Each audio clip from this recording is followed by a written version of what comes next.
They used to laugh every time I mentioned starting my own business. You can barely manage your own bills, my brother sneered. Even my parents joined in, calling my dream a phase.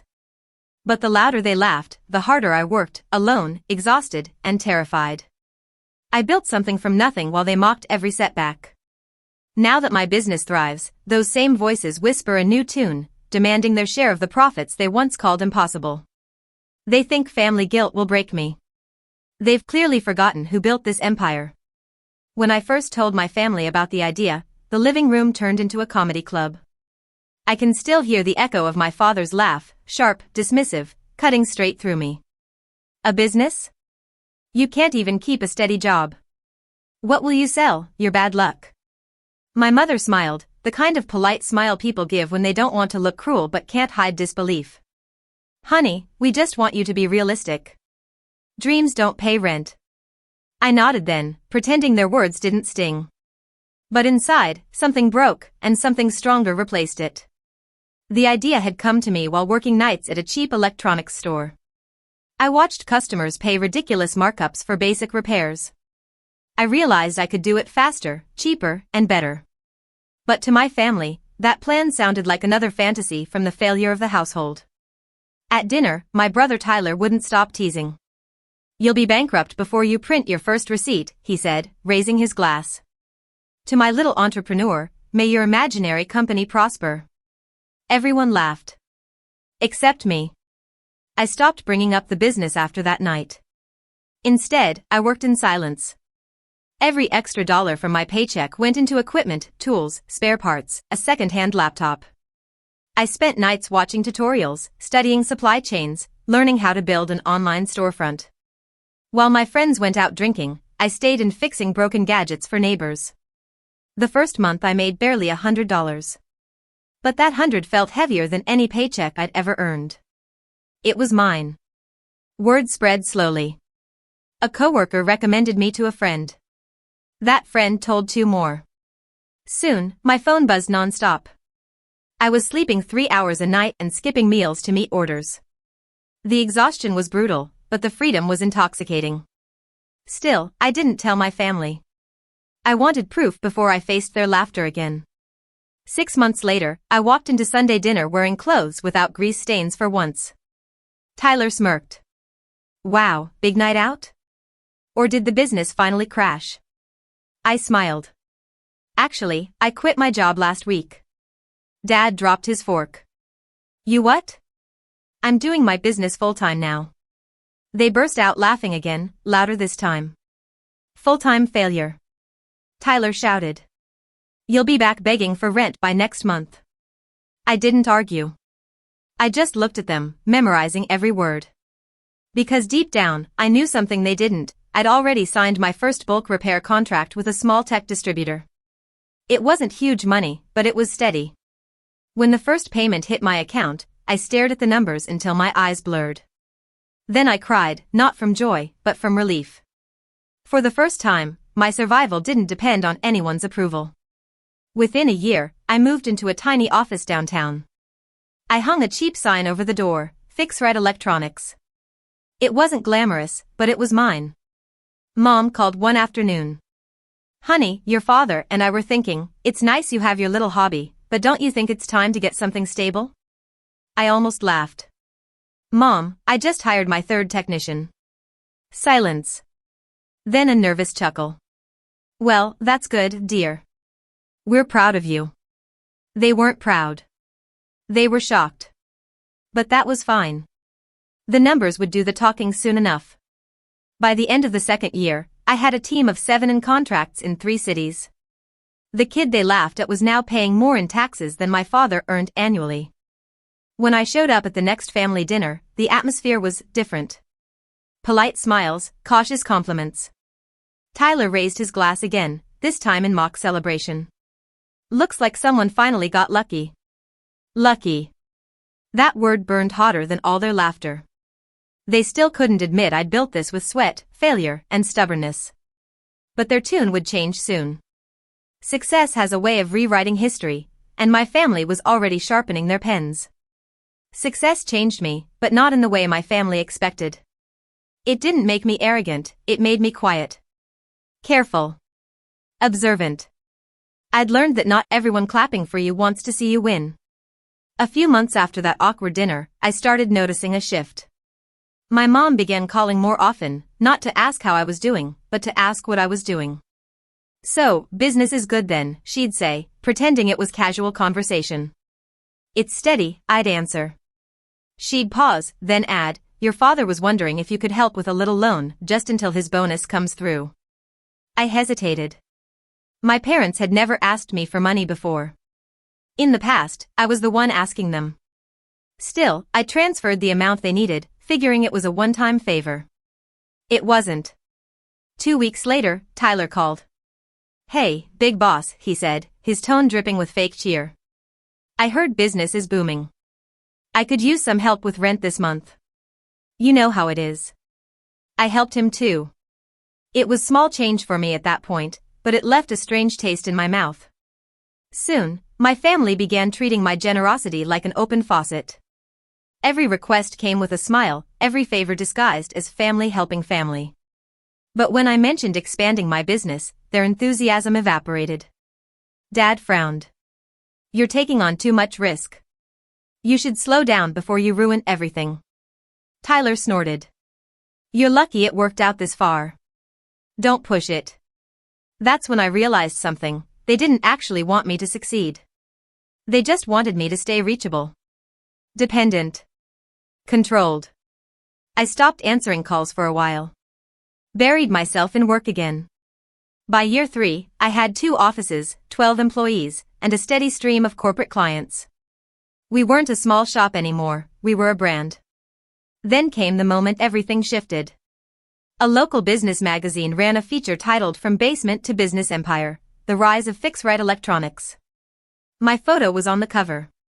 The morning it hit newsstands, my phone exploded with messages. Old classmates, distant cousins, random relatives, everyone suddenly remembered me. Mom called that afternoon. Her voice was trembling, half proud, half panicked. "Sweetheart. We saw your picture in the paper. Everyone's talking about it, your father showed it to the neighbors." I smiled. "That's nice to hear." But then she added softly, "You know, we always believed in you." I froze. Always believed? My mind flashed back to their laughter, their dismissive tone, the humiliation. They had no idea how deeply that had scarred me. "Sure, Mom," I said. "Thanks." The calls kept coming. Invitations to dinners, family parties, casual drop-bys. Suddenly, they couldn't get enough of me. At one of those dinners, Tyler brought up a great idea. "You know, since we're family," he began, "why don't we all get involved in the business? We could make it a real family brand, Fix-Right and Sons. Has a nice ring to it, right?" I nearly choked on my drink. "You want to join my company?" "Of course," he said, grinning. "We could help with management. You've got all this success, you shouldn't have to handle it alone." I glanced at my parents. They nodded eagerly. "We just want to see the family united," Mom said, voice sugar-sweet. Dad added, "We raised you, supported you, you wouldn't have made it without us." That last line hit me like a slap. Supported me? They'd done the opposite. But I didn't react, not yet. Instead, I smiled, hiding the storm brewing inside me. "Interesting idea," I said. "Let me think about it." That night, I didn't sleep. Their laughter echoed in my head. The years of struggle replayed like a movie, their mockery, their disbelief, their absence when I needed them most. And now, they wanted in? Not because they believed in me, but because they saw dollar signs. For the first time, I realized something important. They hadn't changed. They just wanted to own what they once destroyed. The days that followed were a blur of forced smiles and careful boundaries. Every time I saw my family, the conversations circled back to one topic, my business. Tyler suddenly became an expert in entrepreneurship. He'd show up at my office unannounced, leaning against my desk like he owned the place. "You should hire me as your operations manager," he said once, scrolling through his phone. "I mean, it's not fair that you're making all this money alone. Family should share success." I looked at him evenly. You've never managed a business in your life. He shrugged. I can learn. Besides, it's not about skills, it's about loyalty. Loyalty. The irony almost made me laugh. My parents weren't subtle either. Every visit came with suggestions. Your father could handle finances, Mom said.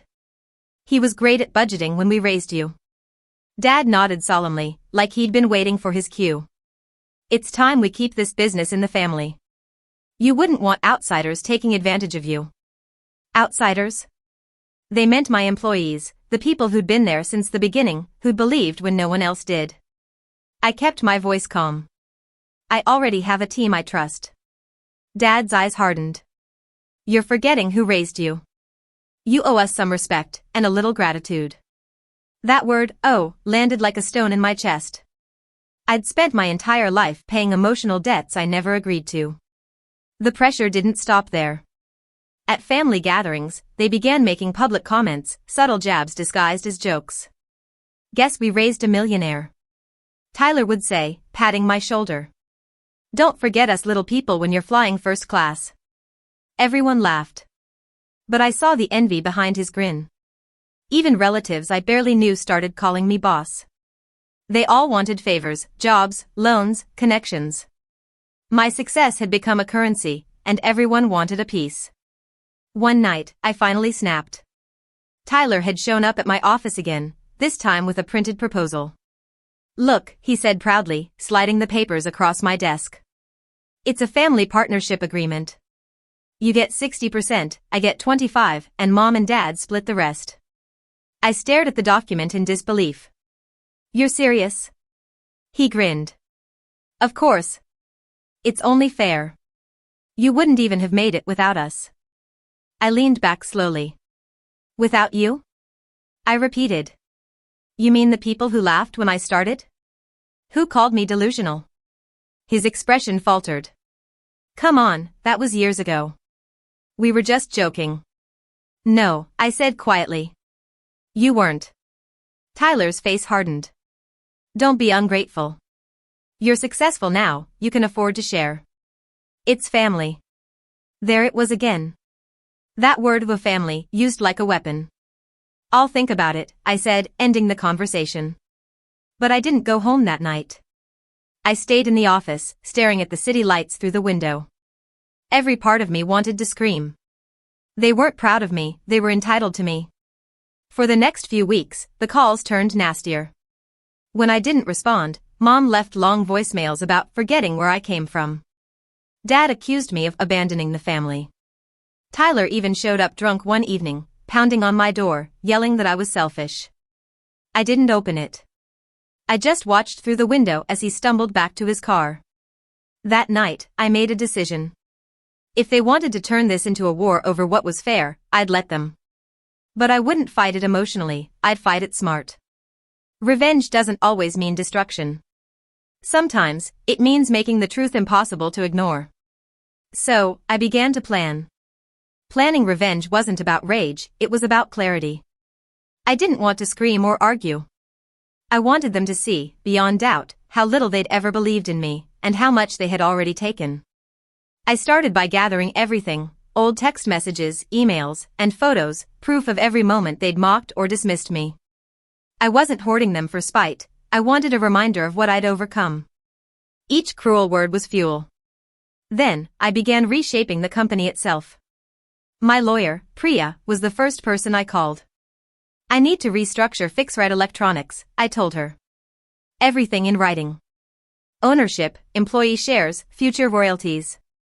Tight and airtight. She raised an eyebrow. Trouble? Family trouble, I said. Within a week, we filed new legal documents. I granted partial ownership stakes to my 2 senior employees, the people who had worked with me since the beginning. They'd earned it. I didn't tell my family about it. Next, I hired a small marketing firm to produce a documentary-style short video about Fixrite's journey, how it started in a basement, the challenges, the sacrifices. It wasn't meant to go viral. It was meant to tell the truth. The day it launched, I shared it online with a short caption. For everyone who believed I couldn't do it, thank you for pushing me harder. Within 24 hours, it hit thousands of views. Friends, clients, and even old classmates commented their support. The story of the underdog who built everything alone struck a nerve. But what I hadn't expected was how fast it reached my family. Mom called first. Her voice shook. "Why would you post that? You made us sound unsupportive." "Were you?" I asked quietly. She didn't answer. Then Dad called, furious. "You're embarrassing the family. Take that down." "I only shared the truth," I replied. "You're ungrateful," he snapped. "After all we did for you." I hung up before I said something I'd regret. The next few weeks were quiet. Too quiet. That kind of silence usually means someone's plotting. And I was right. One morning, I walked into my office to find Tyler sitting at my desk again, this time wearing a smug grin. "You think you're smart, huh?" he said. "You can't just erase us. We're family. You owe us something." I sat across from him, calm. "What exactly do you think I owe you?" He pulled out a folded document. "Dad says we're entitled to a share. You built this company while living under their roof. That means it started with family support. Legally, we could fight for partial ownership." For a moment, I just stared at him. Then I smiled, slow, deliberate. "You really think you can take this company from me?" He smirked. "Not take. Join. If you fight us, it'll just make you look bad. Family disputes aren't good for business." He was bluffing, but the arrogance in his tone made something inside me snap into focus. I realized they didn't want partnership, they wanted power. The kind of power that comes from guilt, control, and public manipulation. So, I played along. "You might be right," I said softly. "Maybe I do owe you something. Give me a few weeks to sort it out. I'll get back to you." His eyes lit up. "Finally, you're thinking straight." He left that day convinced he'd won. He had no idea that I'd just started the final phase of my plan. The weeks that followed felt like a countdown. I kept my tone polite whenever my parents or Tyler called, agreeing to meet soon or discuss the terms. I wanted them comfortable to confident, while I quietly prepared the stage for the reveal. Behind the scenes, my lawyer finalized the updated company filings. My employees' names were already listed as minority shareholders, and I had locked the intellectual property rights completely under my name. Every design, patent, and logo was legally untouchable. Then came the meeting. I invited my parents and Tyler to a sleek restaurant downtown. I made sure the table was private, the lighting perfect, and my demeanor calm. Mom smiled when I arrived. "We're glad you came to your senses, honey. We knew you'd understand." Dad nodded, sliding a folder across the table. "We've drafted a proposal, 30% family ownership. It's fair. You get to keep majority control, and we get what we deserve." I opened the folder and scanned the papers. It wasn't even a legal draft, just a poorly written agreement they'd typed themselves. I almost laughed. "You're serious?" I asked. "Of course," Dad said. "We supported you for years. You owe us that recognition." I leaned back. "Recognition? Or control?" Tyler snorted. "Don't make this dramatic. It's just business." The irony of that sentence nearly made me smile. "All right," I said slowly. "Let's make this official then. Before we sign anything, there's something I'd like to show you." I reached into my bag and pulled out my laptop. On screen, I opened the documentary my marketing team had made, the one that had quietly gone viral. But this wasn't the public version. This was the extended cut I'd never shared. The first few minutes showed footage of me working in that basement, repairing electronics by flashlight because I couldn't afford proper lighting. Then came snippets of old texts from family members, laughing emojis, sarcastic comments, "Good luck paying your rent with that junk business." As the video played, I didn't say a word. Mom's face fell first. Dad's hands tightened around his glass. Tyler shifted uncomfortably in his chair. When the video ended, I turned the screen toward them. "That," I said evenly, "is what your support looked like." Mom whispered, "Why would you show that?" "Because you wanted recognition," I replied. "Now the world has it." Everyone can see what I built and what I built it through. Dad's jaw clenched. You think this will stop us? No, I said, standing. But it makes sure no one ever believes you were part of my success story. I placed a sealed envelope on the table. That's a cease and desist letter. You're free to keep pretending you helped me, but if you use my company name, logo, or story in any public way, my lawyer will respond. Tyler's face turned red. You can't do this to family. I met his glare. You stopped being family the moment you tried to turn my hard work into your payday. I turned to leave, but paused at the doorway. Oh, and one more thing, I said. That video? It's scheduled for a press feature next week. Maybe now you'll understand the kind of recognition I give people who mock me. I walked out before they could respond. That night, I expected chaos, and I got it. My phone lit up with messages, voicemails, desperate calls. But I didn't respond to a single one. By morning, the video had doubled in views. Former classmates and even local business owners left comments calling it inspiring. A few even shared their own stories of being dismissed by family before finding success. The irony? My parents and brother, desperate for attention, started posting defensive comments under the video, claiming they'd been misrepresented. But the internet saw right through it. People recognized entitlement when they saw it. And just like that, the narrative they'd tried to control unraveled completely. The fallout came fast. 2 days after the restaurant meeting, my father showed up at my office again. This time, he wasn't calm. You've humiliated us, he shouted, slamming his fist on the reception desk. People are calling, asking if the video is about us. It is, I said quietly. Because it's true. Before he could respond, Priya, the lawyer, stepped out from her office. Mr. Thompson, I'm going to have to ask you to leave. You're trespassing on private property. He froze, realizing she wasn't bluffing. My entire staff was watching from the back hallway, the same employees who'd seen me struggle and sacrifice for years. Dad glanced at them, then at me, but I didn't flinch. He turned and stormed out, muttering something about ungrateful kids. It was the first time I'd ever seen him look small. But I wasn't done.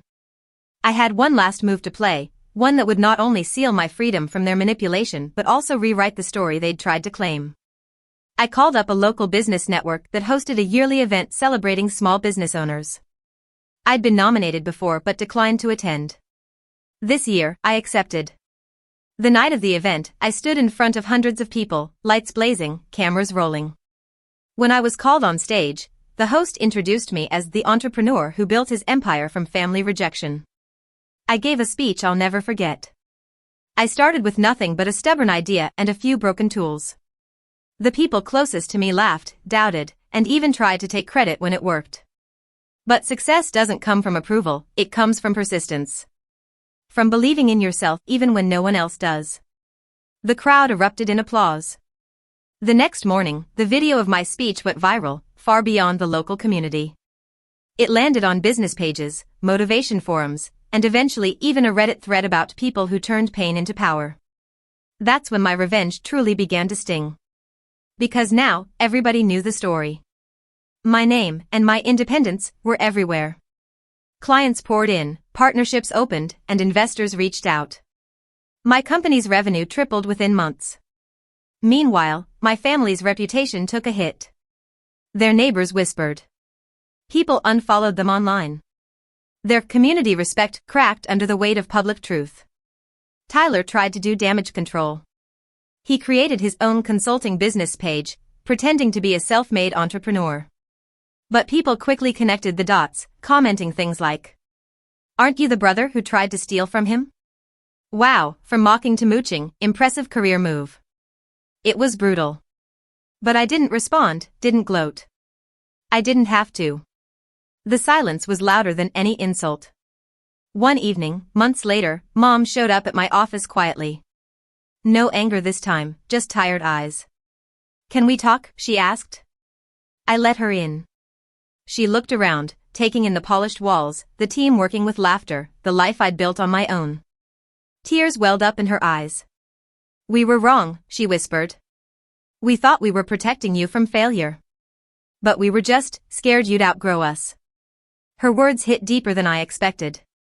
I didn't want revenge, I said softly. I just wanted respect. She nodded, wiping her tears. You earned that and more. We spoke for a while, awkward, emotional, real. I didn't forgive everything, but I let her leave with peace. She didn't ask for money or a stake. Just understanding. Tyler and Dad, though, they never apologized. They just faded into the background, still bitter, still convinced they were victims. But I had already moved on. Because revenge isn't always about destroying someone, it's about showing them they never had power over you to begin with. Months later, I stood in that same basement where it all began. The shelves were cleaner now, the air quieter, but the memories still hung heavy. I ran my hand along the workbench, smiling at the scratches I used to hate. That's when my phone buzzed with a message from Priya. Congrats. Fixright just got featured in Forbes' Small Business Spotlight. You did it. I stared at the screen for a long moment before replying. We did it. Because this time, I wasn't standing alone. My team, the people who had believed when no one else did, stood beside me every step of the way. And for the first time in years, I felt completely free. Not just from debt or fear, but from their approval. That was my real revenge. Success didn't feel like fireworks or champagne, it felt like quiet mornings without stress. For the first time, I woke up without the weight of proving myself to anyone. Fixright had grown beyond my imagination. We'd moved into a larger office, hired new technicians, and even started a mentorship program for students who wanted to learn the trade. Watching young dreamers walk in with the same spark I once had filled me with pride. But the funny thing about success? It always circles back to those who doubted you. One afternoon, I got an unexpected call from an unknown number. It was Dad. His voice was cold but shaky. Your brother's business is failing. He needs advice. For a long second, I said nothing. The old me would have jumped to help. But that version of me no longer existed. I hope he finds his way, I finally said. The way I had to. He sighed, realizing what that meant. You've changed. No, I replied quietly. I just stopped letting guilt make my decisions. That was the last real conversation we ever had. Months later, I got a message from one of Tyler's old friends. His startup had collapsed completely, creditors chasing him, reputation gone. I didn't celebrate. I just felt resolved. Like a story had finally closed its last page. Meanwhile, my mom stayed in touch. Slowly, she began rebuilding trust. She even visited my office a few times, bringing home-cooked meals for my team. I could tell she was trying, not for money, but for forgiveness. The employees adored her kindness, unaware of our complicated past. Watching her laugh with them felt strangely healing. It didn't erase the damage, but it softened it. One evening, as I locked up the office, she said quietly, "You taught me something I wish I'd understood sooner." What's that? I asked. That success doesn't come from being given anything, it comes from believing you deserve it. Her voice trembled as she said it, but it wasn't out of guilt, it was realization. I smiled faintly. It's never too late to learn that. Time went on. Awards followed, interviews, recognition. But none of that mattered as much as peace. I no longer needed applause, revenge, or validation. I had already won the moment I stopped chasing their approval and built something that spoke for itself.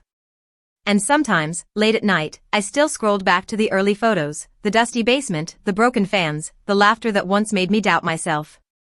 But instead of anger, I felt gratitude. Every insult, every dismissal, every cruel word had built the armor I now wore. Without them, I might have stopped halfway. Without their doubt, I might never have discovered how far belief could go. So maybe, in a strange way, they did give me something after all. Not support, but motivation. And that, ironically, became the fuel that changed everything. Sometimes, the best revenge isn't payback, it's peace. I didn't ruin their lives, I just stopped letting them rule mine. The truth is, people laugh until they see you win, and then they call it unfair when you do. But the real win is learning that you never needed their permission to succeed. I built my business alone, and now I live free, without guilt, without apology, and without limits.